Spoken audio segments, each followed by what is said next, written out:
नमस्कार, आदाब। हिंदी साहित्य संस्थान के 185वें एपिसोड में आप सबका दिल की गहराई से इस्तकबाल करता हूँ, स्वागत करता हूँ। मैं आज एक बहुत ही इंटरेस्टिंग टॉपिक लेके आया हूँ। इससे पहले कि उस टॉपिक को मैं आपके सामने ज़ाहिर करूँ, मैं सबसे पहले आज के मेहमानों का आपसे इंट्रोडक्शन रस्मी तौर पर इंट्रोडक्शन कराना चाहता हूँ। आज हमारे बीच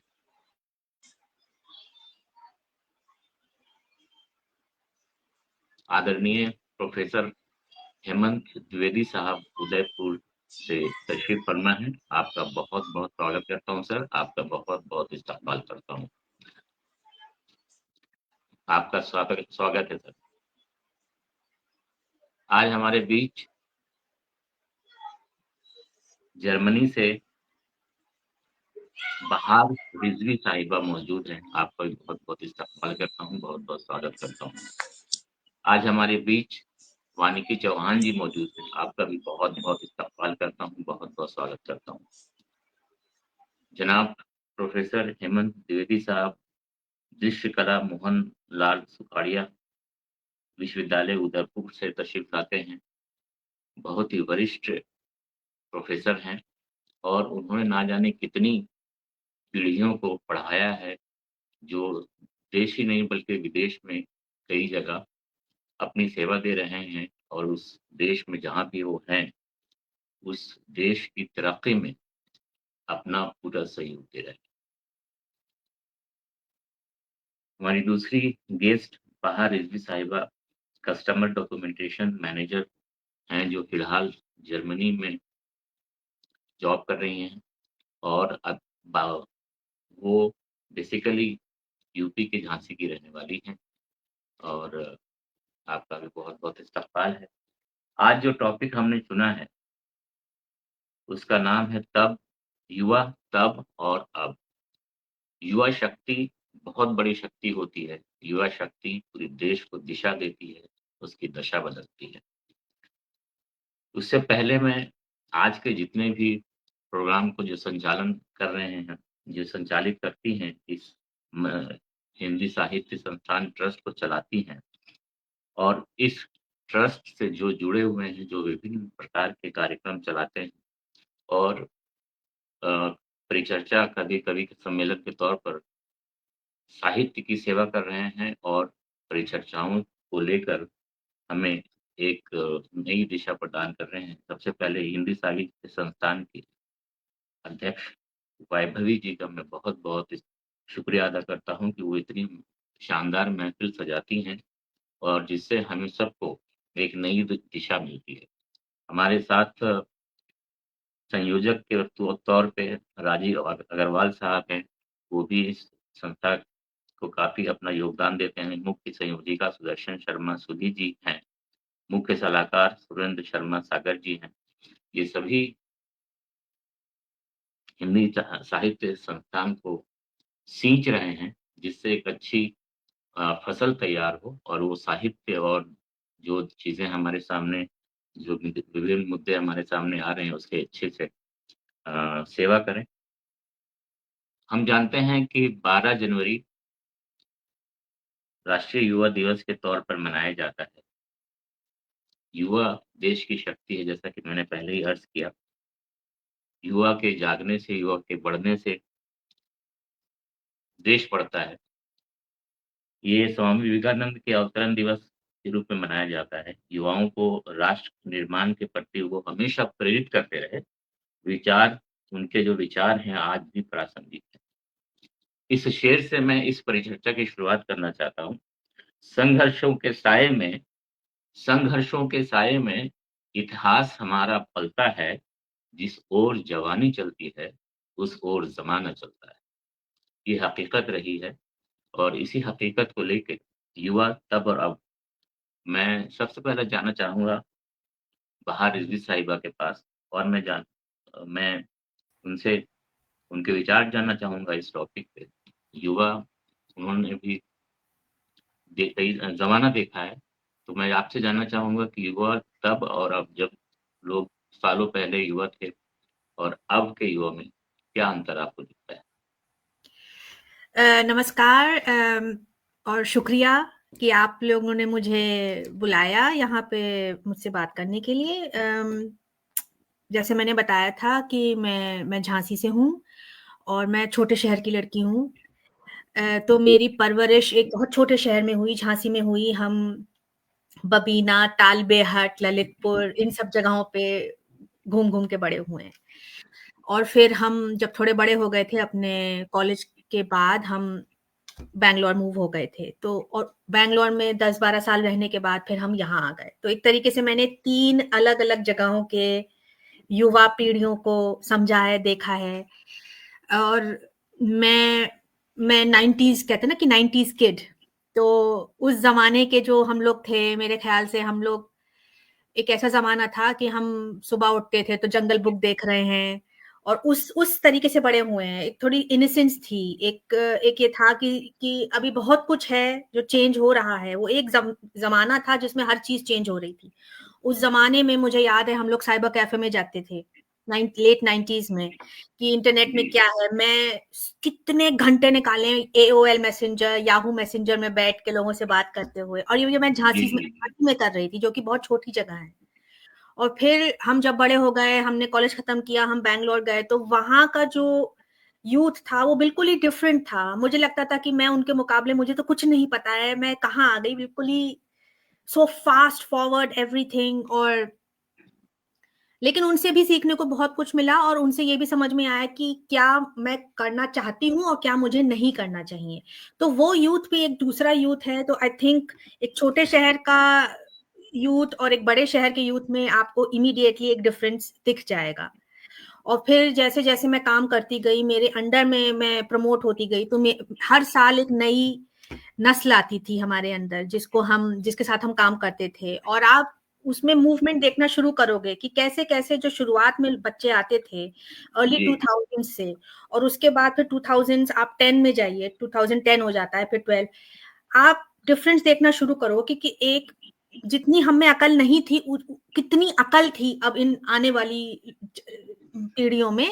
उनको पता था कि उनको क्या करना है। हमें कुछ नहीं पता था जब हम अपने घर से निकले थे, लेकिन इन्हें कुछ ज्यादा, क्योंकि आई थिंक नॉलेज अब एक कहते हैं ना कि डेमोक्रेसी हो गई है नॉलेज में। पहले हमें लाइब्रेरी में जाके बैठना पड़ता था, अब हर चीज आपके आपके हाथ में एक फोन है जो आपको हर चीज बता देगा कि दुनिया में जी, क्या चल जी, रहा है। और इसकी वजह से आई थिंक वो अपना दिमाग खुद से समझ के, पहले हम अपने बड़े बूढ़ों से पूछते थे या आजू बाजू जो लोग बैठे हैं, अब ये दुनिया के किसी भी कोने में जाके आदमी से समझ के अपना एक दिशा ढूंढ सकते हैं।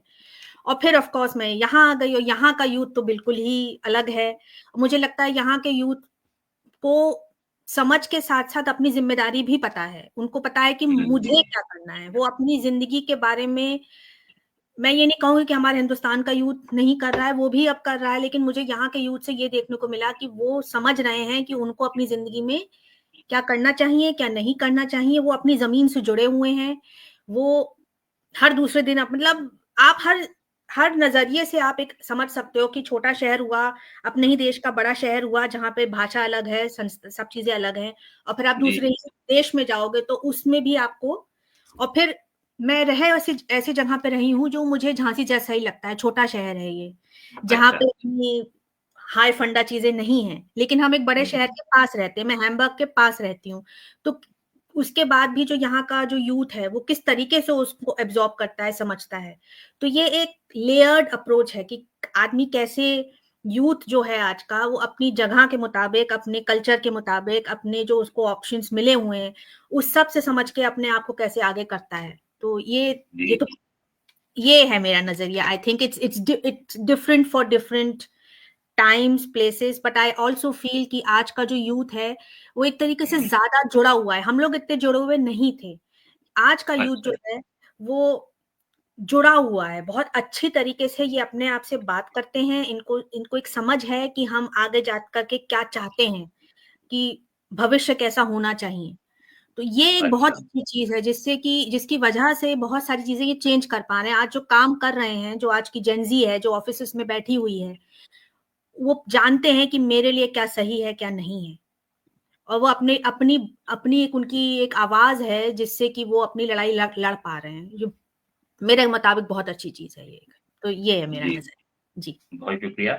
हमारे साथ बहुत सारे दर्शक जुड़े हुए हैं और मैं सभी का दिल की गहराइयों से इस्तकबाल कर लूँ। हमारे साथ जनाब सुरेंद्र शर्मा सागर जी अपनी दुआएँ दे रहे हैं, जुड़े हुए हैं। कुकी प्रकाश जी जुड़ी हुई हैं, आपका भी स्वागत है। हिंदी साहित्य संस्थान ट्रस्ट की तरफ से वैभवी जी लगातार जुड़े हुए हैं। संजय पोद्दार भाई जुड़े हुए हैं, मनोज कुमार जी जुड़े हुए हैं, भाग्य लक्ष्मी अय्यर जी जुड़ी हुई हैं, नेहा शर्मा भी जुड़ी वो हुई हैं। भाग्य लक्ष्मी है, ये मेरी मम्मी है। अच्छा, अच्छा। आपका जी। बहुत-बहुत स्वागत है, बहुत-बहुत इस्तकबाल है इस पटल पर और बहुत ही सार्थक परिचर्चा की शुरुआत बहार रिज़वी साहिबा ने की है और जी, आपको भी नमस्कार करता हूँ, आदाब करता हूँ, भाग्य लक्ष्मी अय्यर जी और आपसे भी गुज़ारिश करूँगा कि आप बने रहें इस कार्यक्रम में और अपनी बेटी को और हम सबको, पूरे पटल को अपना आशीर्वाद प्रदान करते रहें। आपका बहुत-बहुत स्वागत है। अब मैं चलूँगा जनाब हेमंत द्विवेदी प्रोफ़ेसर साहब की तरफ, जिन्होंने ना जाने कितनी पीढ़ियों को पढ़ाया है, ना जाने कितने बैचेज़ देखे हैं, निकाले हैं, ना जाने कितनी पीढ़ियाँ देखी हैं अपने सामने बड़े होते हुए और ज़माने के हिसाब से एडजस्ट करते हुए। मैं आपके विचार जानना चाहूँगा सर, इस टॉपिक पर युवा तब और अब।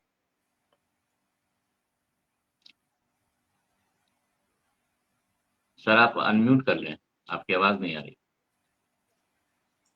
सबसे पहले मैं हिंदी साहित्य संस्थान ट्रस्ट का साधुवाद देना चाहूँगा कि इस मोटिव पर मुझे कहा गया युवाओं पर जिसका हमने मोटिव रखा है तब और अब, युवा तब और अब।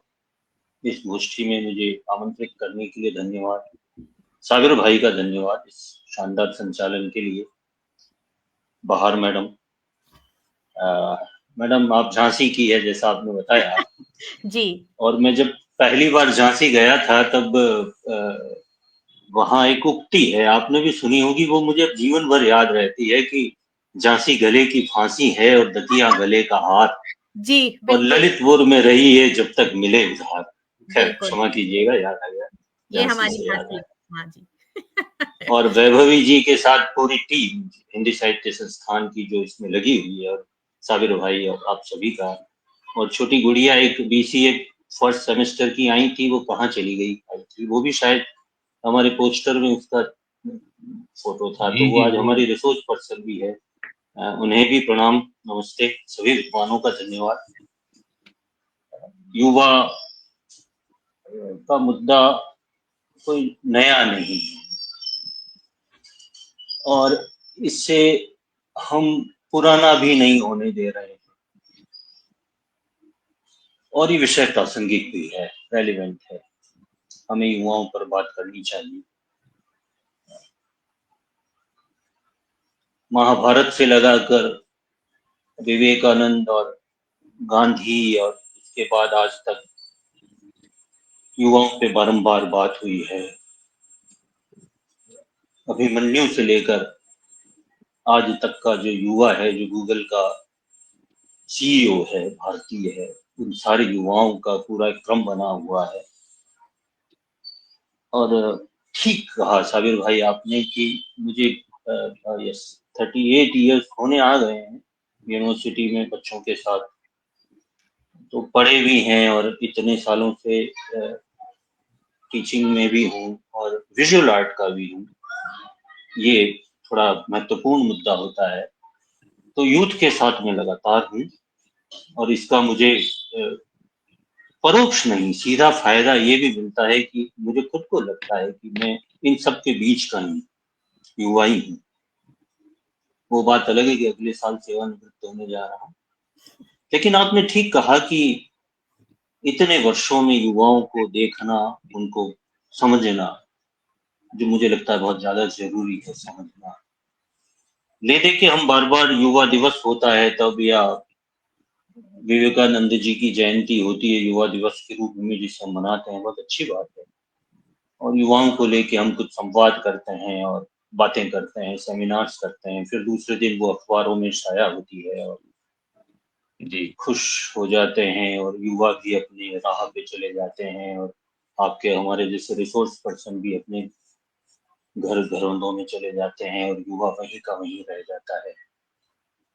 बहार मैडम ने विदेश के तहत, विदेश में रहते हुए वहाँ के युवाओं की जो बात की है, और भारत का अपना युवा है और श्रीलंका का अपना युवा है, पर मुझे लगता है ये अब मुट्ठी भर सी छोटी सी तो दुनिया है, सारे युवा एक ही है।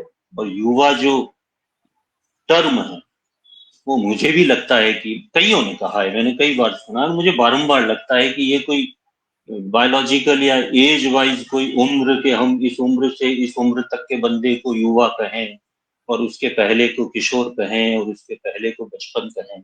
हाँ, उसको बचपन कह सकते हैं। हम एक टीनेजर तक आते आते इस वय को, उस उम्र को किशोर की संज्ञा भी दे सकते हैं, पर इसके बाद जब किशोर की देहरी लांघता है और आप और हम सब जिस उम्र को युवा कहते हैं, सिर्फ वही उम्र युवा तो है नहीं। युवा मुझे लगता है एक विचार है। हम्म, क्या बात है। विचारों की लगातार नर्चरिंग करते रहना और उन आइडियाज और उन थॉट्स को इम्प्लीमेंट करने की प्रक्रिया करने वाला बंदा युवा है, भले वो 80 साल का हो। क्योंकि जोश है, एनर्जी है, ऊर्जा है, वय का, उम्र का अपना एक जज्बा है, और होता है वो इसी उम्र में होता है। साबिर भाई, मैं हर नया जो बैच आता है, शुरुआत की कुछ क्लासेस ऐसी ही लेता हूँ कि पाठ्यक्रम और कैरिकुलम को परे रखकर एक बार उनसे बात करते हैं, युवा से बात करते हैं, धीरे धीरे आराम से उसके सुख दुख की बात करते हैं जो उससे कोई नहीं कर रहा है। साबिर भाई, दुनिया का हर आदमी अकेला है आज की तारीख। बिल्कुल। मैं कहता हूँ घरों के ड्राइंग रूम्स खत्म करके चार्जिंग रूम्स और मोबाइल के चैटिंग रूम बना देने चाहिए। कोई इंटरेक्शन नहीं है। जो आना जाना और जो विचारों का आदान प्रदान, और पेरेंट्स का बच्चों के साथ, बच्चों का पेरेंट्स के साथ, ग्रैंड पेरेंट्स के साथ, वो उनके कमरों की, उनकी उन सारी चीजों की खुशबू लेना, पेरेंट्स बीच में इंटरमीडिएट बने हुए हैं, घर वो जो सरोवर होना था वो तो कहीं का रह गया। हम घर परिवार समाज सारी बातें भी करें और युवा की बात करें। युवा बहुत ताकत रखता है, उतनी ऊर्जा है उसमें। उसको हर बार हम ये कहे के कि वो बेरोजगारी की और मानसिक समस्याओं से जूझ रहा है और स्ट्रेस में है और एडिक्शन में लग जाता है और एक कल्चरल डेविएशन आ जाते हैं। और भारत का युवा जब जर्मनी के युवा को देखता है तो एक अमुक किस्म के फ्रस्ट्रेशन में उसका आ जाना या नहीं आना, और एजुकेशन सिस्टम और सोशल मीडिया और बहुत सी बातें, युवा के सामने बहुत से चैलेंजेस।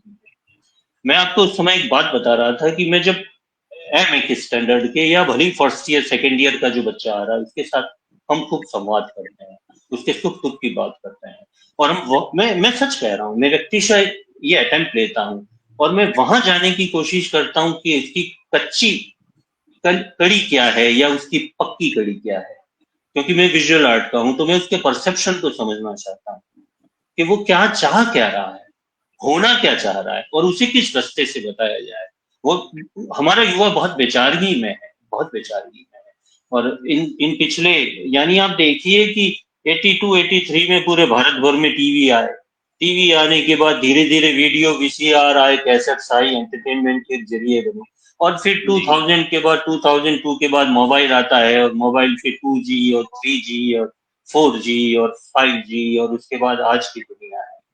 आज के युवा ने भी, और शायद मैंने भी और आपने भी और बहार जी ने भी, पता नहीं सब ने किस किस ने आज तक मोबाइल पे इतना टेक्स्ट टाइप कर लिया है कि अगर उसका प्रिंट आउट निकलवाया जाए तो बड़े बड़े एपिक्स बन जाते हैं। बिल्कुल सही फरमाया आपने, बिल्कुल सही बात। ठीक है सर जी। लेकिन चीजें किस तरह से घट रही हैं, और आज का युवा होने का को डिफाइन करने के मुद्दों पर और उन पहलुओं पे बहुत कम रह पाता है, जबकि दोष अगली पीढ़ी, बड़ी पीढ़ी का है कि उसको कैसे रास्ते ले जा पा रही है। देखिए, चैतन्यता का, एक मस्ती का। जब हम नहाते हैं शॉवर के नीचे, और जब हम टॉवल से अपना बदन पहुंचकर जब वॉशरूम से, बाथरूम से बाहर आते हैं, उस समय जो अंदर और बाहर की ताजगी का जो अनुभव होता है, सबको होता है, वो दिन भर क्यों नहीं होता है? जिस व्यक्ति को इस चैतन्य का, इस आनंद का अनुभव, इस लालित्य का, इस फाइननेस का जिसको फील रहता है दिन भर, वो युवा है।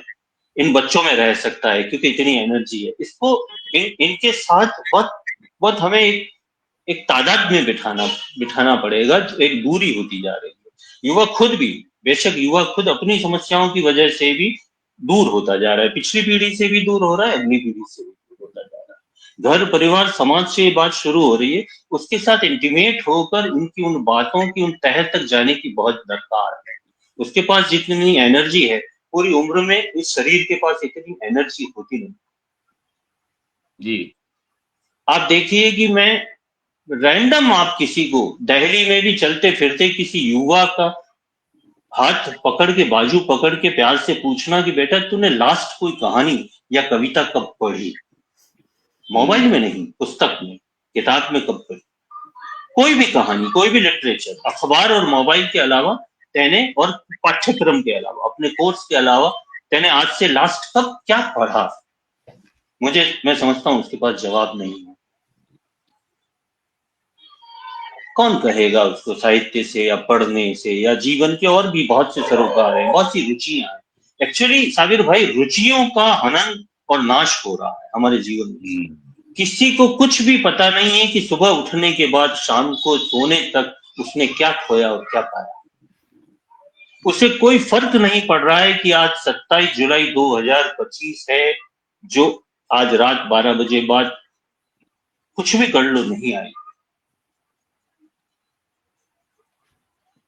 वो युवा जो दिन भर अपने कौशल से, अपने कैरियर से, ऐसा ही नहीं है कि दिन भर वो स्टडी रूम में बैठा हुआ किताबें पढ़ रहा है, पर उसकी जो रचनात्मकता है, उसका जो कौशल है, उसका जो स्पेशलाइजेशन हो सकता है, उसकी जो रुचियां हैं, उसकी जो हॉबीज हैं, उनको नर्चर करते हुए उसको राह दिखाने का काम कम हो रहा है। और इसलिए जो समस्याएं दिख रही है, वो इधर पेरेंट्स लगे पड़े हैं कि हमारा बेटा ये कर ले, हमारा बेटा वो कर ले। पूरी दुनिया भर की IITs में से जितना स्कैप कर रहा है बच्चा, फर्स्ट सेम से या सेकंड सेम से या थर्ड सेम से, आप देखें ये एक बहुत बड़ा मुद्दा है। क्यों कर रहा है? अब पेरेंट्स पर युवाओं का दबाव है, युवाओं पर उनका दबाव है। कोई माइकल लाल, कोई पेरेंट ये क्यों ना, ऐसा समाज में क्यों नहीं होता कि बेटा तुझे क्या करना है, सत्य की राह पे चल, मौज कर, समाज में हार्मनी को बढ़ा, आनंद ले, जीवन का पल प्रतिपल आनंद ले, और जो कर तुझे करना है, सत्य की राह पे चल। ऐसे हम सब अभिभावक और पेरेंट्स और टीचर्स और हम सब उस कैरियर बनाने में उसके लगे हुए हैं, और वो उसका पता नहीं, उसका पूरा इंटेंस जी कहीं और लग रहा है। इन रिसोर्सेज को, सोर्सेज पे थोड़ी नर्चर करें, इनको हम खो दें, उनके साथ इंटीमेट हों, उनसे बातें करें, उनके दुख दर्द को समझ। मैं आपको बहुत दो टूक और बहुत साफ कह रहा हूँ कि ये समस्याएं हैं आजकल। मैंने बच्चों को रोते हुए देखा है, दहाड़ मारते, और बच्चे ये कहते हैं कि सर जीवन में पहली बार आंसू बहा। जी, बहुत अच्छी बात है आपने कही। और सबसे बहुत अंदर, सर अंदर दोष उस पार्टी का भी है, दोष उस पार्टी का भी है जो दोष दे रहा है। दोष दे रहे हैं, हम दे भी रहे हैं, भ्रमित भी हैं बेचारे। और एक तरफ देखिए आप क्या होता है छोटे शहर का, वाकई यूं देखें, बाहर मैडम ने जो बात कही, छोटे शहर के युवा के में, बड़े शहर के युवा में कुछ चीजों को लेके फर्क हो जाता है, पर जो अंतस का, जो मानस पटल का, जो अंदर का आपका वैभव है, वो मुझे लगता है सारी दुनिया के युवाओं का एक होना चाहिए। अब पढ़ना खत्म हो गया बच्चे का, सर बच्चे का पढ़ना खत्म हो गया तो उसका लिखना कैसे पैदा होगा? वो कैसे लिख पाएगा, कैसे समझ पाएगा? क्या वो खुदा या ईश्वर उसका कजन ब्रदर है जो रोज रात को आके सोने के पहले नए नए 100 वर्ड्स बता के जाएगा, या उसकी वोकेबुलरी को मजबूत करेगा? वो पढ़ेगा नहीं, वो किताबों को नहीं टटोलेगा, वो उन कागजों की खुशबुओं को नहीं लेगा, उन पे वो बुकमार्क नहीं रखेगा, वो फूल की डंडियां, वो यादें वो उसमें नहीं रखेगा तो कैसे अपनी उम्र को, अपने तकाजे को वो समझ पाएगा, वो उन बंदिशों से कैसे निकल पाएगा। जी, मैं देखिए ना। 2 सेकंड के लिए आपको यस। रुकना चाहूँगा, आपसे गुज़ारिश है 2 सेकंड के लिए रुकें। हमारे बीच वानिकी चौहान जी बहुत मुश्किल से जुड़ पाई हैं, मैं आपसे गुज़ारिश करूँगा कि आप अपना कैमरा खोल लें। आप फ्रंट में कैमरे का लोगो होगा, आप प्लीज़ अपना कैमरा खोल लें। जी सर, आप फरमाएँ। आइए, बच्चा आ गया। कहाँ दिख नहीं रही है, दिख जाती तो ठीक रहता। आपकी बात कर रहा हूँ बेटा, आप दिख जाती। विकी खैर, ये वानिकी चौहान जी। सर जो रिस्पॉन्सिबिलिटी फॉर सेल्फ जो है, खुद के प्रति जो जिम्मेदार होने का जो भाग है, वही वही युवा काल है और वही उसी की दरकार है। नमस्ते वानिकी जी, आपकी आवाज नहीं है। आप अनम्यूट कर लीजिए वानिकी जी, अपने आप को अनम्यूट। जी, नमस्ते जी, सर, बिल्कुल। नमस्ते। नमस्ते, नमस्ते, नमस्ते। मैं नमस्ते। बहुत आपका देर से कोशिश कर रही हूँ जुड़ने हाँ। की, बने रहने हाँ, की, पर नेटवर्क साथ नहीं दे रहा है मेरा। जी, जी। हाँ, मेरे साथ भी कुछ थी समस्या, ठीक है। तो मुझे सर ये आपकी आवाज बहुत-बहुत कट धन्यवाद है कट के भी आपका। आ रही है, पर मैं पूरी कोशिश कर रही हूँ सुनने की। तो जी, सर बहुत एक स्वागत है आपका। जी, कहाँ थे अपन? हाँ, जैसे जी, मैं बच्चों को बोलता हूँ अक्सर, जब 12th स्टैंडर्ड के बाद बच्चा फर्स्ट ईयर में आता है, तमाम दुनिया भर के कॉलेजों में आता है, उसकी जो नाव है जिंदगी को, जो जो जिस जिंदगी की सवारी करेगा जिस नाव से, उस वो नाव डेफिनेट करे। उसमें कोई भ्रम की जरूरत नहीं कि मैं अपने करियर को लेके ये करूं, या पापा मम्मी ये कह रहे हैं, या मुझे एक थॉट ये भी आ रहा है, मुझे वो भी आ रहा है। एक बार बहुत शांति से अगर अपनी जिंदगी की नाव को डेफिनेट करता है और उसके बाद उस जर्नी में निकलता है, तो फिर जर्नी में आने वाली चीजें, बाधाएं, ऑब्स्टिकल्स, आनंद, खुशियां, सब उनको सीखेगा, उस ग्रामर को समझेगा और अपनी जिंदगी बना पाएगा। बहुत फ्रस्ट्रेशन है सर समाज में जी। हमारा एक तो लाइफ स्टाइल बदलता जा रहा है, सारी चीजें हम देख रहे हैं कि कैसे क्या क्या होता जा रहा है, उत्पादों को लेके, हमारी चाहतों को लेके, खाने पीने की चीजों को लेके। सर आज से 40 साल पहले का जमाना नहीं रहा कि बहुत सीमित साधनों में हम अपनी प्यारी सी आनंद वाली जिंदगी को सिर्फ विविध भारती और आकाशवाणी और इन गानों से जिंदगी को गुजार दिया करते थे।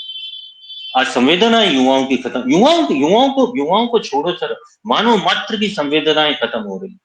ये जो पूरी दुनिया का जंजाल जो एक हो गया है, और जो ये जो 18-19 घंटे हमारे हाथ में जो ये गैजेट रहता है, इसने हमारे सारे एक्साइटमेंट्स को खत्म कर दिया, क्या हमारी बात सारी है। संवेदनाओं को खत्म कर दिया।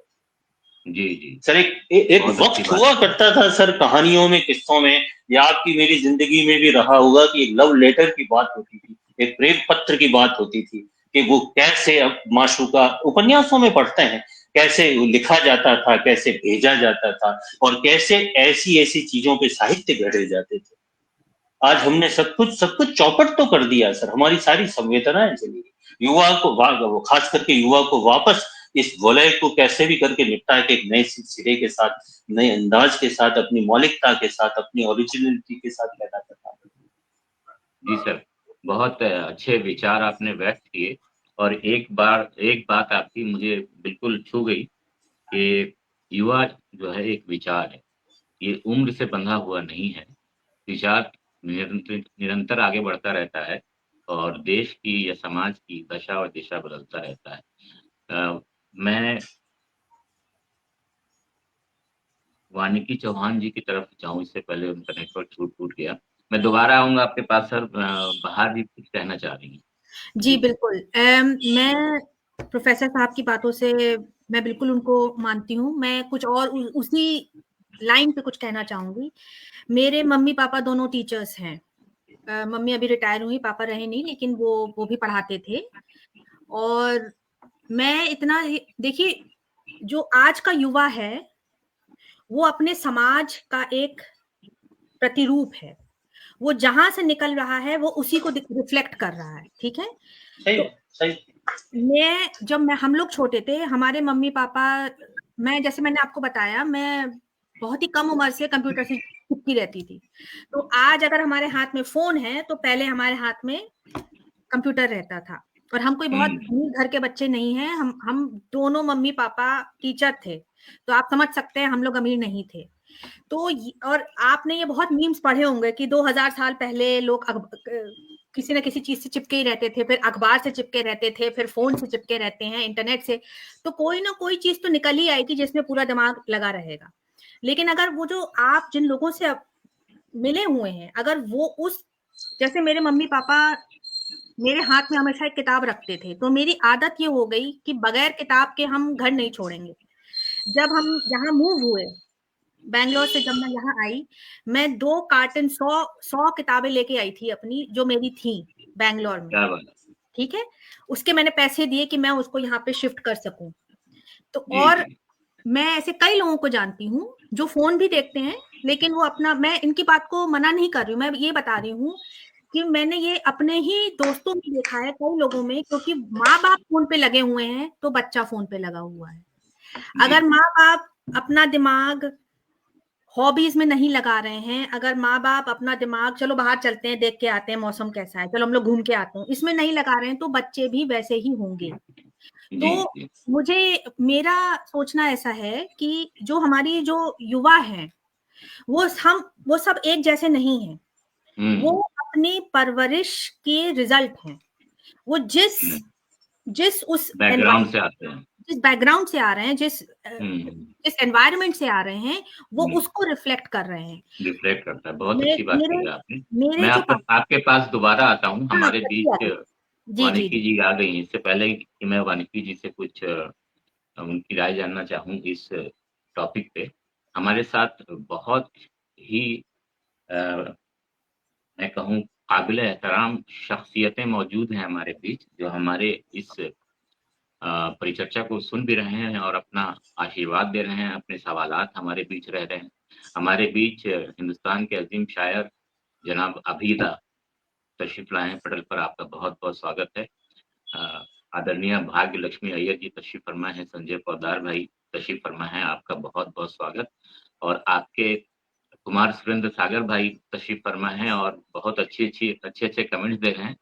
वो कह रहे हैं कि सलमान खान और राहुल गांधी के युवा हैं जिनकी जो 50+ हैं।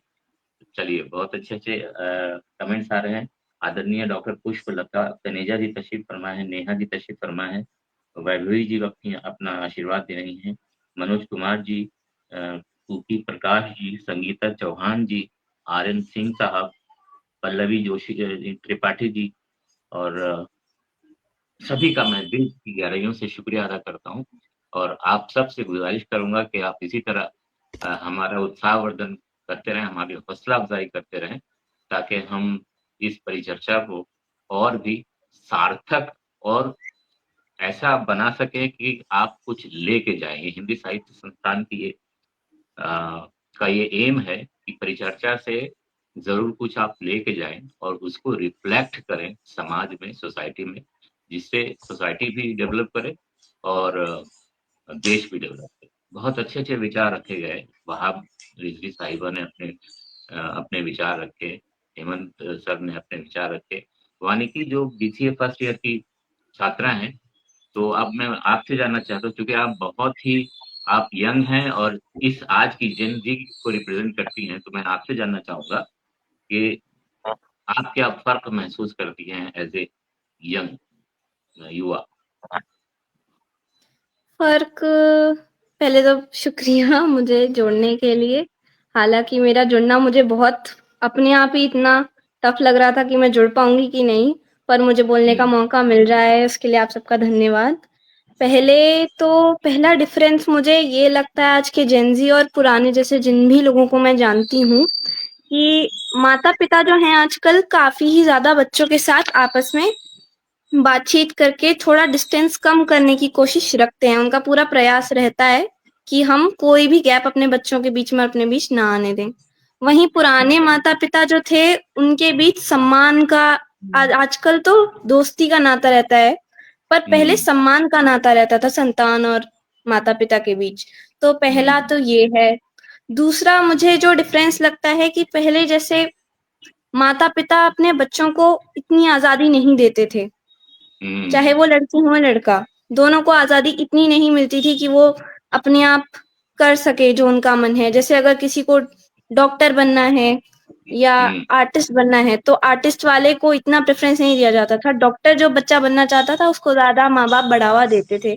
तो कहीं ना कहीं बच्चों के जो अरमान थे उनका कत्ल किया जाता था पहले, आजकल इतना नहीं है। परंतु अगर मैं उस नजरिए से देखूं, क्योंकि मेरे घर में दोनों तरह की परवरिश मुझे, मेरी और मेरी बड़ी दीदी हैं उनको मिली है। हमारी माताजी बहुत ही मतलब उनको, क्योंकि उनकी माताजी ने अच्छे से पाला तो उन्होंने भी हमें काफी गुण जो कि जेनजी में मुझे ऐसा लगता है नहीं है, मेरे साथ के बच्चे जो हैं उनमें और मुझे काफी डिफरेंस होता है, क्योंकि उनकी और मेरी परवरिश अलग है। हमारे माताजी ने हमें फिर भी पुराने जो रीति रिवाज थे, पूजा पाठ की चीजें थी, जो हमारा इतिहास था उससे काफी जोड़े रखा है। लेकिन वहीं अगर मैं अपने दोस्तों या आसपास के बच्चों की बात करूं तो उन्हें इतना नहीं पता। कई बार ऐसे होता है कि हम लोग बात भी कर रहे होते हैं तो वो कहते हैं अरे तुम तो काफी पुराने जमाने की हो, तुम्हारे हमारे तो ख्यालात में इतना। आवाज कट गई इनकी। लगता है नेटवर्क की ज्यादा प्रॉब्लम है पानी की के साथ। जी बाहर साहिबा, आप अपनी बात कंप्लीट करें जब तक वो जुड़ती हैं। हाँ, तो मैं एक्चुअली मैं इसी उस पे हूँ, क्योंकि जब हम लोग छोटे थे हमारे ही मोहल्ले में हम देखते थे कि एक ही मोहल्ले में कई तरीके की परवरिश हो रही थी। और इसका सबसे बड़ा रिजल्ट आप देखोगे यूथ में, कुछ आगे रहना चाहते हैं, कुछ खुद ही पीछे रहना चाहते हैं। तो पहली बात तो एक टाइप का यूथ नहीं है, और अगर यूथ है तो वो अपने किस डायरेक्शन में जाना चाहता है उसका भी जो एक मैं कहूंगी उनका जो नजरिया है वो भी कई डिफरेंसेस से अफेक्ट होता है। लेकिन ये जरूर है कि आप बिल्कुल आज ज्यादा पॉसिबल है कि अगर कोई बहुत पिछड़े उसका है बैकग्राउंड का, वो आज की तारीख में मेरे ख्याल से बहुत आगे जा सकता है, क्योंकि उतनी बाधाएं हैं नहीं जितनी पहले थी। नंबर 1। नंबर 2, मैं ये भी कहना चाहूंगी कि मैं एक और बहुत बड़ा डिफरेंस जहां मैं अब रहती हूँ और जहां मैं रहती थी वहां ये देख सकती हूँ कि जैसे यहाँ का यूथ जो है वो, ये चीज मुझे कभी कभी कटती है। जब मैं छोटी थी तो हमें इतने सारे ऑप्शंस नहीं थे। जैसे मैं एक एग्जांपल देती हूँ, मैं कभी तैरना नहीं सीख पाई क्योंकि हमारे वहां पे स्विमिंग पूल ही नहीं थे। यहाँ का बच्चा 3-4 साल की उम्र में उनको स्विमिंग पूल में फेंक दिया जाता है, लिटरली फेंक दिया जाता है, जाओ तुम सीख के आओ, ठीक है। और वो बचपन से ही दुनिया भर के स्पोर्ट्स में लग जाते हैं, तैरने में लग जाते हैं, आप ये क्लब ज्वाइन कर लो, वो क्लब ज्वाइन कर लो। तो ये इसमें गरीब अमीर का कोई डिफरेंस नहीं है, यहाँ सब बच्चों को ये मिल जाता है। जबकि हमारी तरफ क्या है, अगर आप बहुत अमीर एक घराने के हैं तो आपको ये मिल जाएगा। क्योंकि मेरे मम्मी पापा बहुत अच्छे पढ़े लिखे लोग थे, हम लोग अमीर नहीं थे लेकिन फिर भी हमें बहुत अच्छी शिक्षा मिली, उसकी वजह से मेरे लिए बहुत दरवाजे खुले, ये मैं बिल्कुल मानती हूँ। और मैं इसकी वजह से मुझे ज्यादातर बहुत सारे ऑप्शंस मिले। उसके बाद भी मैं स्पोर्ट्स के बारे में ज्यादा कुछ नहीं जानती हूँ, मैं स्विमिंग नहीं कर सकती, तो इसका भी एक इफेक्ट पड़ता है।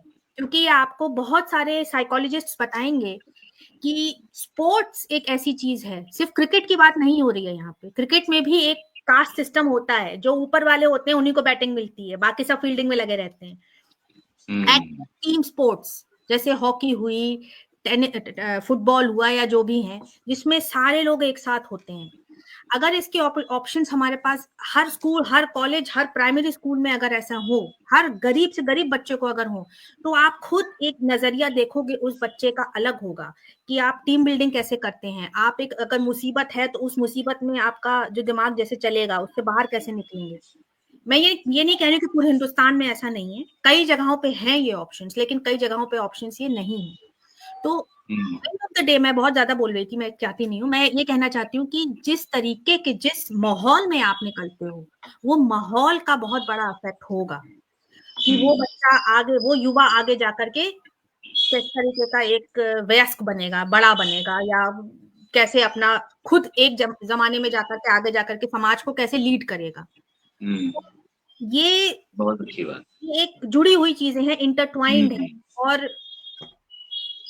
इस मेरा सोचना ये है, कई जगहों पे ये जरूरी है कि अलग-अलग जगहों से लोग आएं, तभी हम एक डाइवर्सिटी होगी कि आप समझ पाओगे कि अलग-अलग नजरियों से कैसे सोचा जाए।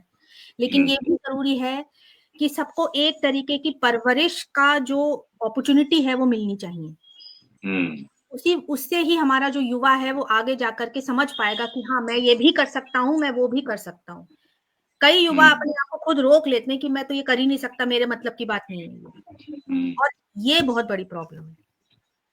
तो आई डोंट नो, बहुत अच्छी बात कही आपने। होता है, लेकिन ये क्योंकि मैंने ये खुद देखा है, कुछ अपने आप को रोक लेते हैं, जबकि वो उनको रोकना नहीं चाहिए। जी। अगर वो थोड़ा सा ही प्रयास ज्यादा करेंगे तो लेकिन उनको बचपन से ही बता दिया गया है, तुम सिर्फ यही कर सकते हो, इससे आगे नहीं जा सकते, तो खुद ही अपने आप को रोक लेते हैं। इसलिए परवरिश बहुत ज्यादा जरूरी है। बहुत अच्छी बात आपने कही। हेमंत सर, मैं बहार रिजवी साहिबा की बातों को आगे बढ़ाना चाहता हूँ, आपसे जानना चाहता हूँ आपके तजुर्बे से। वो कह रही हैं कि जिस समाज से बच्चा युवा आता है वो उसी समाज को रिफ्लेक्ट करता है। चाहे अच्छी इलीट घराने से युवा निकल के आ रहा है, या मीडियम क्लास से, या लोअर मिडिल क्लास से, या लोअर क्लास से, तो वो उसी सभ्यता को, संस्कृति को समाज में रिफ्लेक्ट करेगा। और कुछ युवा को वैसे रिसोर्सेज नहीं मिल पाते हैं, चाहे जिस वजह से हो, तो वो अपना योगदान जो एक युवा दे सकता है और नहीं दे पाता है। तो आखिर इस गैप को कैसे फिल किया जाए, आज के युवा को कैसे इंस्पायर किया जाए, और अपॉर्चुनिटीज कैसे दी जाए कि वो भी युवा जो उसकी कैपेसिटी के हिसाब से समाज को, देश को दे सकता है, वो दे सके। उसको कैसे इस जो गैप है रिसोर्सेस मिलने का, ना मिलने का, ये कैसे गैप को दूर किया जा सकता है? हाँ, ये गैप तो है जी। कई मायनों में और कई मामलों में ये गैप दिखता है, हर बार ये गैप होता है ऐसा नहीं है जी। और ऐसा भी नहीं है कि एक किशोर को जो अपने फैमिली का परिवेश मिला है वो उसी पृष्ठभूमि से, उसी दृश्यावली के तहत अपना करियर बनाएगा, ऐसा नहीं है। क्योंकि बात एक्चुअली अपन दो बात कर रहे हैं, एक तो जो घट रहा है उसकी बात कर रहे हैं, और एक अपन युवा मोटिव को लेके बात कर रहे हैं। तो जो विद्रोह की भावना का नाम ही युवा है। जब आप युवा को, यूथ को डिफाइन करोगे तो उसमें जो पॉइंट्स आएंगे उसमें एक ये भी आएगा कि जो रेबेलियन है, जो विद्रोह कर सकता है, जो उन स्थितियों और वस्तु स्थितियों से हटकर अपनी कोई नई परिकल्पना को अंजाम देने का जो जज्बा रखता है, वो युवा है। तो ऐसे कई उदाहरण हैं, ऐसी बात नहीं। लेकिन हाँ, हम नॉर्मली ऐसा होता है कि एक म्यूजिशियन का बेटा म्यूजिशियन होता है, उसको घर पर वो सुख सुविधाएं होती है, वो माहौल होता है। तो बात सारी माहौल की तो है, युवाओं को एप्रोप्रिएट माहौल देने का ही मुद्दा है, और तो क्या। क्योंकि दूसरी तरफ हम ये कह रहे हैं कि इंफ्रास्ट्रक्चर की कोई कमी नहीं है, वाकई कोई कमी नहीं। भारतवर्ष आज दुनिया के जितने समृद्ध विकसित देश हैं उनके साथ कंधे से कंधा मिलाकर चल रहा है।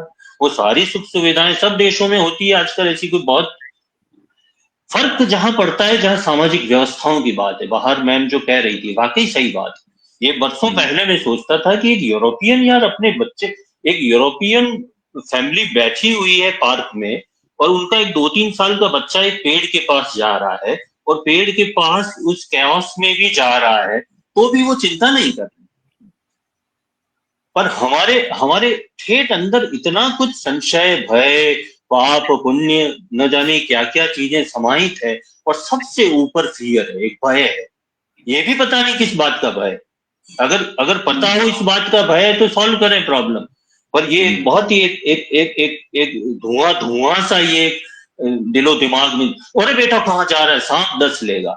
आप उस सांप को और उस नकारात्मकता को और उस बच्चे को कर गुजरने की जो प्राथमिकी है उसमें भी आप घोड़ा अटका रहे हो। अभी तो सांप आएगा, डसेगा, पता नहीं सांप नहीं सांप क्या। लेकिन ये जो संशय है, ये बाहर मैम की बात को मैं बिल्कुल मानता हूँ, ये इस तरह की चीजें। और दूसरा ये भी हुआ कि हमने युवा को सुनियोजित और समुचित, शुरू से जो बारंबार बात कर रहे हैं, हम किस क्षेत्र में हमारा युवा जा रहा है, कहाँ ध्यान दे रहा है, क्या हो रहा है, ये सब चीजें भी देखी जानी चाहिए। लेकिन हाँ, ये बात है कि जब परिवार में एक बच्चे को जिस तरह का परिवेश मिलता है, और खास करके माँ बाप, जैसा वानी की बता रही थी, बहुत ठीक बात कर रही थी, हम बहुधा हम सब बातें करते हैं, हम पेरेंट्स हैं, हमारे बच्चे हैं घर पर, और हमारे जो पिता थे, और वो जो वानी की बात कह रही थी अक्षर से ठीक कह रही थी। तो एक तरह से तो घर में दोस्ताना आया है, बहुत सकारात्मक और सापेक्ष ये एक दृष्टि है, होना चाहिए। हम अपने पिताओं से, आप भी साबिर भाई अगर याद हो तो, डरा करते थे। सम्मान था, सम्मान, बिल्कुल वानी की बच्चा ठीक कह रहा है, सम्मान का भाव था, लेकिन एक डर भी था, एक डर था। आज वो डर खत्म हो गया परिवार से, बहुत अच्छी बात है, लेकिन उस डर खत्म होने की वजह से अनर्गल निडरता तो नहीं आ गई। चीजें हमें सब तरफ से देखना पड़ेगा कि आप कहीं ऐसा तो नहीं कि आप कहीं ऐसा तो नहीं, मैं सवाल ही रखता हूँ, एक संशय रखता हूँ। तो ये चीजें बहुत सी इस परिचर्चा में इस तरह से होती जा रही है कि पता नहीं, आप जिस मुद्दे को लेकर अभी वापस पुनः मेरे पास आए थे, मैं तो खुद ही मिस कर गया उस बात को, लेकिन हाँ, मैं कर लेंगे वापस। लेकिन सर, खुद के प्रति जो रिस्पॉन्सिबल होने का भाव है, ये घेरा कितना भी फैलाओ, इस घेरे को ले दे के बाद में हम वहीं पे आएंगे कि खुद के प्रति रिस्पॉन्सिबल होने का भाव। अभावों की से भरी हुई जिंदगी जीकर भी बच्चे मैंने देखे हैं सर, हम सब ने देखे हैं, बहुत आगे तक चले जाते हैं सर। वो थर्स्ट है, वो प्यास है, वो पैशन होता है। किताबें, हमारे जमाने में तो किताबें लाइब्रेरी में जाके ब्लैक एंड व्हाइट हम इलस्ट्रेशंस देखा करते थे। आज तो बटन दबाते ही आपको दुनिया भर की खबरें और सोर्सेज और रेफरेंसेज मिल रहे हैं। कहीं कोई कमी थोड़ी है, कोई कमी नहीं, कोई कमी नहीं है। मैं एक सारी चीजें, बात बीच में रखना चाहूंगा। आज भारत जो हमारा बहुत ही युवा देश है, युवाओं का देश है। मेरे ख्याल से गालिबन 60-62% की यहाँ की आबादी युवा है, और पूरी दुनिया में भारत के पास बहुत शक्ति है, युवा शक्ति है। तो इस युवा शक्ति को अपनी सार्थकता सिद्ध करने में और देश समाज को आगे बढ़ाने में जो मुश्किलात आ रही हैं, इसमें सरकार का क्या रोल है?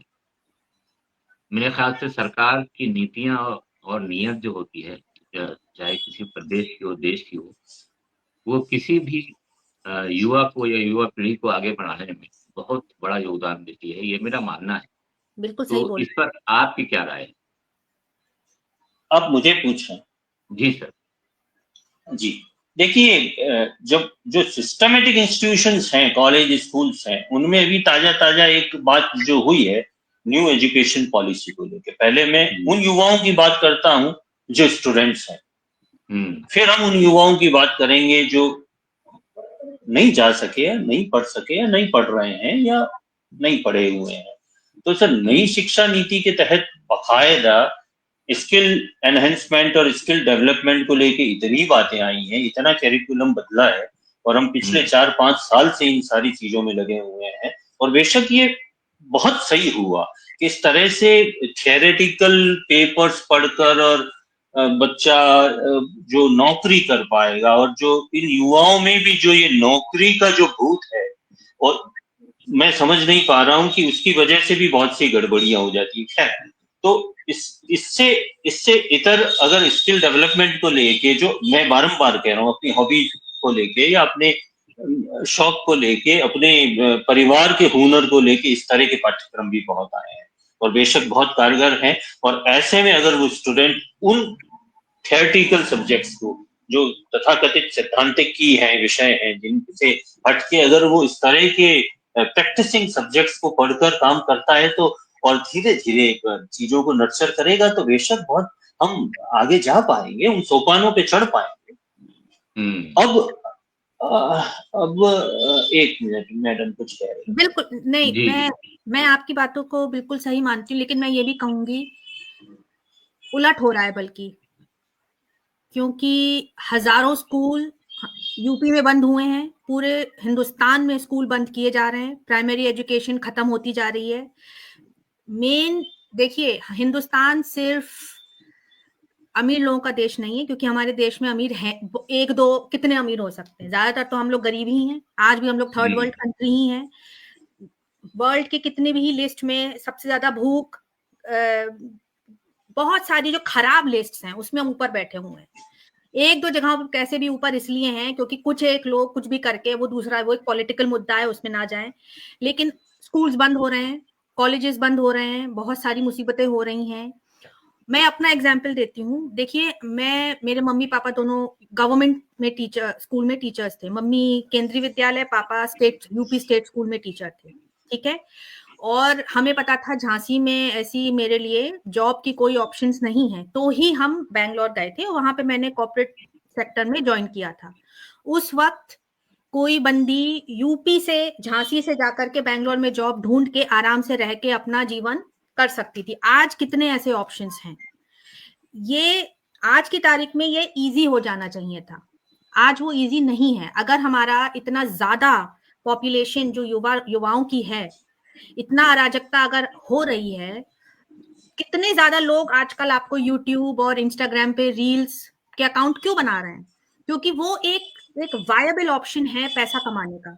क्योंकि या तो उससे पैसा बनाओ, या तुम अपना छोटा बिजनेस खोलो। उसमें भी बहुत सारी प्रॉब्लम्स हो गई हैं अब, क्योंकि ब्यूरोक्रेसी हमारी बहुत ज्यादा ही बढ़ गई है। ये फॉर्म भरो, वो फॉर्म भरो, जो पहले इतने प्रॉब्लम्स नहीं थे। मेरे साथ के बहुत सारे लोग थे जिन्होंने अपने स्मॉल बिजनेसेस चालू किए 10-12 साल पहले। अब उतनी ही ज्यादा मुसीबतें हो गई हैं अपना खुद का करने में, ठीक है। फिर दूसरी चीज आप ये देखिए कि अगर स्टार्टिंग पॉइंट से ही, जैसे मेरे पापा बहुत गरीब बच्चों को पढ़ाते थे, क्योंकि वो यूपी स्टेट स्कूल में टीचर थे, तो वो बहुत गरीब बच्चों को पढ़ाते थे। अगर मैं उसी तबके के लोगों को देखूं, उस जमाने में बच्चा फिर भी बहुत ही गरीब, हमारे पापा जिन बच्चों को कोई, किसी के पापा सब्जी बेच रहे होते थे, किसी के पापा जूते बना रहे होते थे, उनके बच्चे पापा के स्कूल में पढ़ते थे, और हम लोग उनसे बचपन में बहुत मिले हैं। आज वो कई बच्चों के पास वैसे स्कूल नहीं है जो पहले थे, क्योंकि वो बंद कर दिए गए हैं। तो हम क्या एक्सपेक्ट कर रहे हैं? ये जो बच्चे आज हैं, जो 10-12 साल के हैं, कल जाकर के वो युवा होंगे, वो क्या करेंगे? जब जो एक ऑप्शंस थे पहले, जब बाहर रिजवी झांसी से निकल के बैंगलोर जा पाई, एक जॉब ढूंढ पाई, और फिर उस जॉब से करते करते करते करते अपने मन का जो मन में आया करके कहीं भी मूव हो गई। पहले मैं यूएस में थी, फिर मैं यहाँ आ गई। ये कैसे हो पाया? क्योंकि एक ऑप्शन था। और मेरे साथ के मैं कई लोगों को देखती हूँ जो ये ऑप्शंस को समझ पाते हैं। आज की जो पीढ़ी है, मैं ये नहीं कह रही हूँ कि सब बर्बाद है। जिनकी फैमिली अफोर्ड कर सकती हैं वो तो आगे का सोच रहे हैं। बाकी जो हैं, फिर ये न्यूज नहीं आनी चाहिए कि रिक्शे वाले का बच्चा आईएएस टॉप कर गया। रिक्शे वाले के बच्चे को आईएएस की क्या जरूरत है? वो नॉर्मल जॉब क्यों नहीं कर सकता? लेकिन प्रॉब्लम यही है कि ज्यादातर जो गरीब तबके के लोग हैं, जो नीचे के लोग हैं, उनके पास ज्यादा तरीके नहीं रह गए हैं कि वो अपने आप को उस मुसीबतों से बाहर निकाल पाए। और इसीलिए मेरे ख्याल से, ये मेरा नजरिया है, मुझे लगता है हमारा आज का युवा जो हिंदुस्तान में है वो बहुत परेशान है। क्योंकि ना तो वो, अगर वो कॉलेज में जाता है तो कॉलेज में कई कॉलेजेस में अब ये हो गया है। पहले हम लोग देखते थे, जब मैं खुद अपने कॉलेज में थी, मैं झांसी के बिपिन बिहारी से पढ़ी हुई हूँ, हम लोग खूब कैनवसिंग करने जाते थे। हमने अपने कॉलेज में कई ये क्या कहते हैं, इलेक्शंस में पार्टिसिपेट किया है। कई में खड़े हो जाते थे हम लोग, ये करेंगे वो करेंगे। आज देखिए कितनी ज्यादा कॉलेज ही बोल देते हैं अब ये नहीं कर सकते, वो नहीं कर सकते। क्यों? क्योंकि एक तरीके का एक बनाई जा रही है जिसमें कि आप अपनी आवाज को खुद ही बंद कर लीजिए। आप स्कूल मत जाइए, आप कॉलेज मत जाइए, गए भी हैं तो जो कहा जा रहा है बस वही करिए।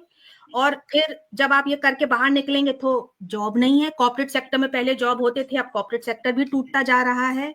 जो लोग कॉर्पोरेट सेक्टर में काम करते हैं, हमें न्यूज आती जा रही कि उनसे ज्यादा काम करवाया जा रहा है। मैं भी कॉर्पोरेट सेक्टर से थी जब तक मैंने कंट्री नहीं छोड़ी। और मेरे साथ के पिछले साल करीब 2 लोग चले गए, कम उम्र के लोग जो बहुत काम करते हैं, उनको कुछ हो गया, वो चले गए।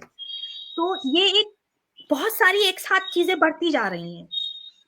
और मेरा ये खुद का नजरिया है, मैं ये नहीं कह रही हूँ कि सब इसको माने, लेकिन मैं ये समझती हूँ कि आज हमारा जो हिंदुस्तान का युवा है वो बहुत परेशान है, और अगर वो उस परेशानी से निकलने के लिए यूट्यूब पे रील्स बना रहा है और या इंस्टाग्राम पे रील्स बना रहा है, तो इसमें एक्चुअली में कोई बुराई नहीं है, क्योंकि उससे वो पैसा कमा पा रहा है। और कोई कितने तरीके हैं, सड़क पे बैठ के वो नहीं करना चाहता कुछ, तो वो फोन पे बैठ के कुछ बनाता है, उससे उसको एडवर्टाइजिंग मिल जाती है और वो उससे पैसा कमाता है। ये एक जायज तरीका है पैसा कमाने का, क्यों ना करे। तो मेरा नजरिया ऐसा है कि आई रियली फील थोड़ी प्रॉब्लम्स हैं, और ये पहले से ज्यादा हैं, जबकि ये नीचे हो जानी चाहिए थी, अब वो ऊपर हो गई हैं। और हम अपनी इस यंग पॉपुलेशन को उस तरीके से ठीक तरीके से जितना हमें बेनिफिट होना चाहिए हम उसका बेनिफिट ले नहीं रहे हैं। जो एक बेनिफिट लेना चाहिए आपको एक यूथ पॉपुलेशन से, उसका हम आधा 50% भी एक बेनिफिट नहीं ले पा रहे हैं, एक एडवांटेज नहीं ले पा रहे हैं, और ये बहुत दुख की बात है। मैं एक फाइनल एग्जांपल दूंगी। स्टीव जॉब्स जो कि एप्पल के लीडर थे, जिनके अंडर में आईफोन निकला है, वो उनके ही वॉज अडॉप्टेड, वो एक अडॉप्टेड बच्चे थे। उनके जो एक्चुअल पापा थे वो सीरियन थे, ठीक है। वो एक अडॉप्टेड बच्चा जो अपने उस जिसको कि किसी ने अडॉप्ट किया है, जो जिसके एक्चुअल के पापा जो थे वो सीरियन थे, कल को जाकर के उस बच्चे ने आईफोन बनाया।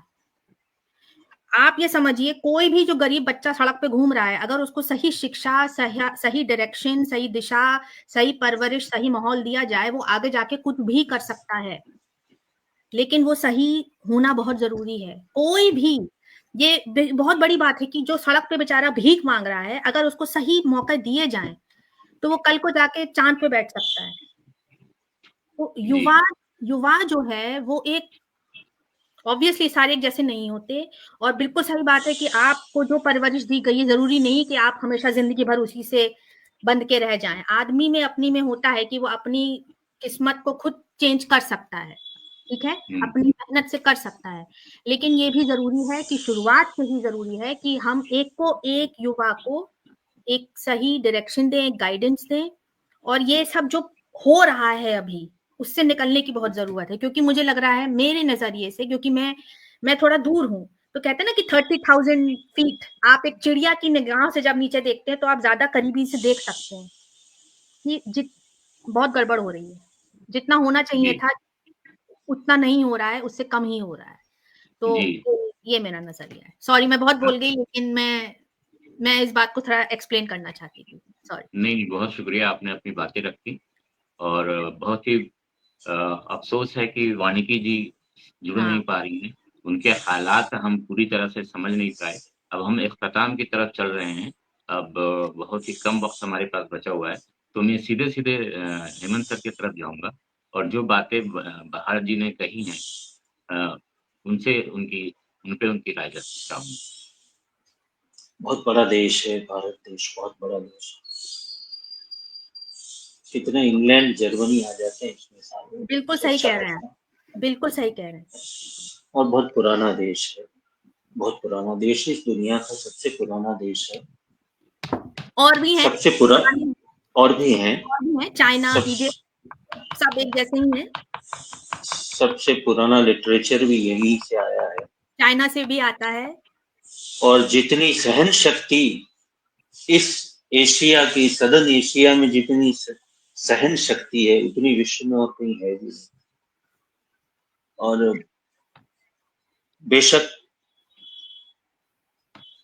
चीजों के प्रति, स्थिति के प्रति, वस्तु स्थिति के प्रति हमेशा अटेंटिव रहना, उसका संधान बनाए रखना, उसको फोकस करना, अपने गोल को बनाना, अपने ध्येय की प्राप्ति के लिए लगना, अपने पैर उतने ही पसारना जितनी चादर हो। ये जो सारी चीजें हैं, जो साधु संत फकीर औलिया कह के गए, वो गलत नहीं है। उस संतोष के साथ, उन व्यवस्थाओं के साथ और उन सुविधाओं के साथ धीरे धीरे हर कोई आगे बढ़ सकता है। जज्बा होना चाहिए। बिल्कुल बिल्कुल। इसके लिए कोई देश या गरीबी या विकास या विकासशील होना या नहीं होना, कुछ कोई फर्क नहीं पड़ता है। आपका जज्बा होना चाहिए। आप अपने संसाधनों में जैसा कुछ कर पाए जरूर करें, क्योंकि उस समय मैं कह रहा था, वानी की जब आई थी, कि खुद के प्रति जो रिस्पॉन्सिबल होना है, उसका मतलब युवा होना है साहब। क्या बात है। खुद के प्रति रिस्पॉन्सिबिलिटी का जो भाग है वो यूथ है। अगर यूथ उसको डिफाइन करें तो और तो क्या हो सकता है। उम्र और बायोलॉजिकल इसमें कोई मैटर काम नहीं करता है। और ऐसी बहुत सी बातें हैं जिससे सिद्ध होता है कि काम करता रहे, जूझता रहे, अपने उद्देश्य पे लगा रहे, अपने रास्ते पे लगा रहे, जिसे दिन रात की चिंता ना रहे, यही तो जवानी है, और यही जिंदा दिली है, और यही जिंदा दिली जवानी है, और यही युवाओं का होना है। वो गाना है ना कि आगे भी जाने ना तू, पीछे भी जाने ना, जो भी है बस यही पल है। अब हम आखिरी वक्त के करीब आ चुके हैं, काम की तरफ हम बढ़ चुके हैं। बस मैं कुछ क्षणों में आपका रिस्पांस लेना चाहूंगा कि आपका संदेश क्या है आज के युवा के लिए। सबसे पहले बहार रिजवी साहिबा, आपका देश के युवा के लिए आपका क्या संदेश है जो देख मैं रहे ये हैं? कहूंगी कि ये बहुत आसान है कि आप कहते हैं ना कि जो चीज आसान है हम उसकी तरफ चले जाते हैं, जो चीज डिफिकल्ट है हम उसकी तरफ नहीं जाते। ये बाइबल में लिखा हुआ है कि 2 रास्ते आते हैं, जो सीधा जो आसान है हम उस पे चले जाते हैं, जो डिफिकल्ट है हम उसको दूर रख देते हैं। ये समझना बहुत जरूरी है कि जो चीज आसान दिख रही है वो अच्छी नहीं, जरूरी नहीं कि वो अच्छी हो। तो अगर आपको कुछ डिफिकल्ट दिख भी रहा है, कोई बात नहीं, उसका दूसरे रास्ते में जाने में हो सकता है आगे जाके आपको फायदा मिले। दूसरा आसानी। ये जी, और दूसरा मैं ये कहूंगी कि अगर आप एक दिन हार गए हैं, इसका मतलब ये नहीं है कि कल भी हार होगी। कहते हैं ना कि you might have lost the, मतलब बैटल लूज करने से का मतलब ये नहीं कि आपने वॉर लूज कर दी। बायोलॉजिकली 27 साल के पहले हमारा दिमाग विकसित नहीं होता है। जो प्री फ्रंटल कॉर्टेक्स है वो 27 या 28 साल के पहले डेवलप नहीं होता है। तो एक्चुअली में आप तो आपका जो दिमाग डेवलप हो रहा है वो 28 साल के पहले हो भी नहीं रहा है। तो जो आप करना चाहते हैं, जो आपको कहा जा रहा है कि अब तो ये तुम्हारी उम्र हो गई, वो हो गई, इसको मत सुनो। तुम भले ही 40 के हो, 50 के हो, 30 के हो, जो तुम करना चाहते हो वो करो। अपने आप को मत रोको कि अब तो मेरी उम्र हो गई, अब ये करने का क्या, अब वो करने का क्या। मैं आपको बताऊंगी, मेरी मम्मी जो हैं भाग्य लक्ष्मी अय्यर जी, अभी वो अपना मास्टर फिर से कर रही हैं दूध जी। और मैं कितने लोगों को जानती हूँ जो ये जानते हैं कि उम्र का आप जो करना चाहते हैं उससे कोई संबंध नहीं है।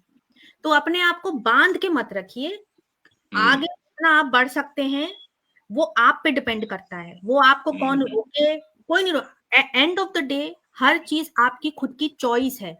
अगर आपकी लाइफ में कुछ भी हो रहा है तो ये आपने चूज किया है, इसको एक्सेप्ट करिए और उसके को पकड़ के फिर आगे बढ़िए। कुछ भी चेंज हो सकता है, ये आपके हाथ में है और उसी को समझिए। और कोई भी आपको, मैं आई एम सॉरी, उल्लू ना बना पाए, इससे जरूरी है कि अपने आप को हमेशा अवेयर रखिए, समझने की कोशिश करिए कि आप किसी के, कहते हैं ना कि वो चेस में पॉन नहीं होना चाहिए। जो प्यादा बनने से अच्छा है, उस सब चीजों से हटाओ अपने आप को अवेयर रखो और खुद अपने हाथ में रखो। कोई भी कुछ भी कर सकता है, इसमें आपको किसी की, मतलब ये नहीं कहूंगी कि जरूरत नहीं है, बिल्कुल है, लेकिन अपने आप को अवेयर रखना और ये समझना कि हम खुद अपने आप को चेंज कर सकते हैं, ये बहुत जरूरी है। ये बहुत मेरा अच्छी बात आपने कही, बहुत अच्छा संदेश आपने दिया, और जिसका खुद आप एक उदाहरण है। आप झांसी से निकलकर दुनिया के अलग अलग देशों में योगदान दिया, और आपकी लाइफ एक पूरी तरह से दर्शाता है कि अगर इंसान के पास जज्बा है, बिल्कुल, तो कुछ करने का जोश है, हिम्मत है, हौसला है, तो बहुत कुछ कर सकता है। बहुत शुक्रिया आपका। मैं हेमंत सर के पास जाना चाहूंगा और उनसे ये संदेश जानना चाहूंगा। साबिर भाई आपकी जिज्ञासा को समझते हुए मुझे अकबर इलाहाबादी की एक शेर याद आ गई, और मुझे भी वही कहना है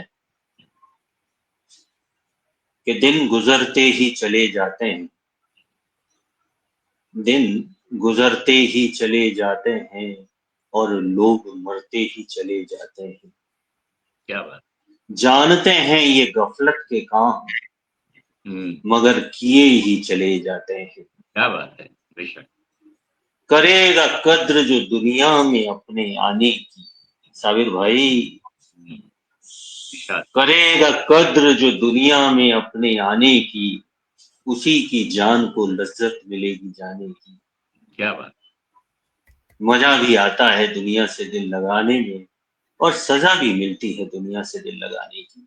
क्या बात है, बहुत शानदार। थैंक यू, बहुत शानदार। Thank you, thank you. आपने बहुत ही करीने से, बहुत ही सलीके से अपनी बात कह दी, और उस बात का सार यही है कि माहौल और जो सभ्यता संस्कृति में हम पल रहे हैं, जिस बैकग्राउंड से हम आते हैं, उसको बाधा ना बनाया जाए, बिल्कुल। और बहुत ही मेहनत और जज्बे से आगे बढ़ा जाए। और मैं सभी दर्शकों का बहुत बहुत शुक्रिया अदा करता हूँ, हमारे बीच जुड़े रहे सुरेंद्र शर्मा सागर साहब, सूफी प्रकाश जी, वैभवी जी, संजय पोद्दार भाई, मनोज कुमार जी, भाग्य लक्ष्मी अय्यर जी, नेहा शर्मा जी, पुष्पलता तनेजर जी, आर्यन सिंह साहब, पल्लवी त्रिपाठी जी, संगीता चौहान जी, आप सबका बेपनाह शुक्रिया अदा करता हूँ। आपने अपनी दुआओं से, मोहब्बतों से नवाजा हम सबको, और मैं विशेष तौर पर शुक्रिया अदा करूंगा प्रोफेसर हेमंत द्विवेदी सर का, जिन्होंने अपना कीमती वक्त हमें दिया और अपने ख्यालात से रूबरू कराया। मैं शुक्रिया अदा करना चाहूंगा बहार रिजवी साहिबा से, जिन्होंने अपना वक्त, बहुत ही कीमती वक्त दिया और अपने ख्यालात का इज़हार किया, जो हमारे लिए बहुत ही अच्छे रहे। मैं शुक्रिया अदा करना चाहूंगी वानिकी चौहान जी, जो थोड़ी देर के लिए जुड़ी, लेकिन वो बहुत अच्छी बातें कह गई, जिसने इस परिचर्चा को और भी मजेदार बना दिया। मैं बहुत बहुत शुक्रिया अदा करता हूँ वैभवी जी का, जो इतना बेहतरीन मंच चला रही हैं, संयोजक राजीव अग्रवाल जी का, मुख्य संयोजिका सुदर्शन शर्मा सुधी जी का, और मुख्य सलाहकार सुरेंद्र शर्मा सागर जी का। तो आज हम विदा लेते हैं इसी के साथ, और फिर से नमस्कार। मिलने की चाहत के साथ। नमस्कार, आदाब। बहार जी नमस्कार, नमस्कार। साबिर भाई नमस्ते, नमस्ते। नमस्कार।